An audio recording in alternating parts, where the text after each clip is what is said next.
today we're asking, why isn't Turkey in Eurovision anymore? Welcome to Matt Loves Eurovision.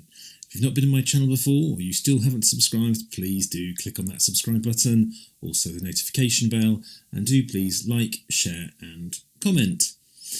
So today we're having a look at one of the countries that has been in Eurovision for quite some time, but hasn't been recently, which is Turkey.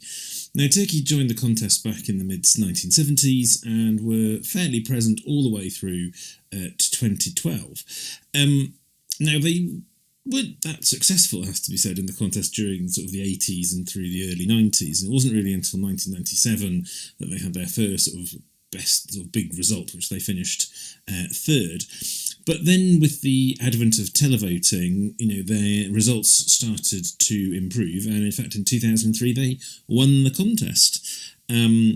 They had a very successful hosting of it in 2004, and I think that was one of the first years when you really saw sort of energetic crowds, lots of flags waving, people on their feet rather than the kind of more staid sitting down audiences. And they had a great set of results sort of in the following years. So between 2004 and 2012, they had 6 top 10 results. 3 of those were 4th places, and they also had a runners-up place. So they had one of the best records in Eurovision in that period. But 2012 was their last year in the contest. They did not return in 2013.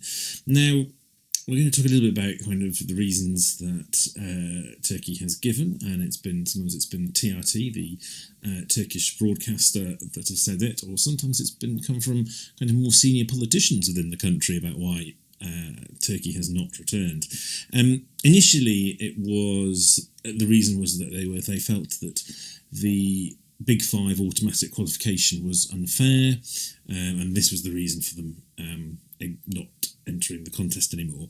Then in 2015, the kind of mood music changed to being a sort of an objection to Conchita Wurst and the kinds of acts like Conchita that they might see at the contest. 2016, oh yes, we might come back, was until another excuse was found, which was the new voting system. As you might remember, we went to completely split jury televote voting.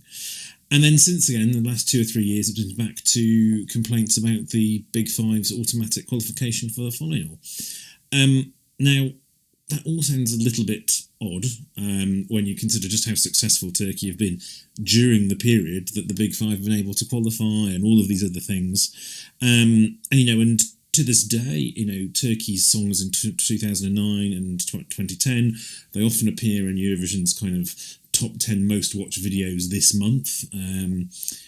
So I think it's the reasons given, I think, are highly unlikely for the real reasons. Now, I'm sure you're probably aware the political situation in Turkey has been evolving over the last few years, and particularly in regards to kind of freedom of speech and media freedoms. Turkey has become more authoritarian. They jail an awful lot of journalists now. They've plunged down the rankings in terms of kind of press freedoms. And in fact, since the attempted coup in 2016, that's got even more severe. So TRT, which is the broadcaster, thousands of their staff have either left or resigned or gone to other underlings or been jailed. So I think there's another background to the context of their non-entry of the contest. I mean, and the fact that you have some people like the Deputy Prime Minister at one point commenting or making the statement about what would happen with Eurovision does seem to me that this does feel kind of a political reason for not entering the contest, and it sort of aligns with kind of the tilt away from kind of the Western Europe we've seen, and I think that's a real shame because I think I've loved a lot of Turkey's entries. I think they bring some great pop and great that Turkish influence pop to Eurovision, makes it different. So who knows? One day we might see them back, but I think it may be a little while before that kind of political background that's happening sort of changes that would enable them to come back to the contest. Sensitive subjects, I know, but do let me know what you think about the subject in the comments below, and we'll see you again soon.